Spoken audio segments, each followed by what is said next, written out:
The Goodies came comparatively late, actually, in your career, 1970. How did that happen? Well, Graham and I had been doing a series called Broaden Your Mind, which was a nice, comfortable, late-night BBC Two programme, like the ones you used to do. And we were asked to do a third series, and Bill, who kept insisting on coming in and singing a song each week, we decided we wanted to keep the same silly humour, but we were getting a little bit bored with doing a sketch and then reaching a punchline and then having to start all over again. So we thought we'd have characters instead, and so that we wouldn't have to worry about that and have a direct story throughout.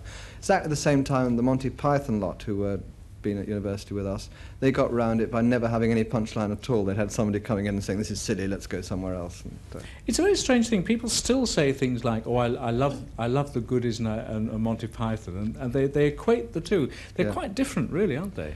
Yes, they are very different. I think that's, if people do like them together, I think that's terrific. I mean, they're very intelligent people. You must say, yeah. Well, I think there's a danger. I think there is a certain amount of humour that doesn't appeal to everybody, and I think that's true of the Goodies, and I think it's true of Monty Python and several other programmes.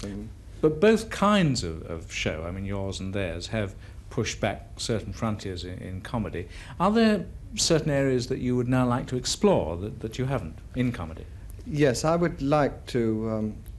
Had Wendy Craig on a few weeks ago, and recently, wasn't she? And she was saying that she liked the way that pathos was used, and you can have a very sad scene. This is very true of American comedy, and I would like to appear in that, something like Taxi or MASH or Soap or something like that. Now, they really do go for very sad scenes. I'd love to do a comedy where you can really afford to. I could sit there watching them and actually tears pouring down my face as I watch it, and then roaring with laughter. I'd love to appear in something like that. So you'd like to make us cry? That's easily done. Stamp on your foot.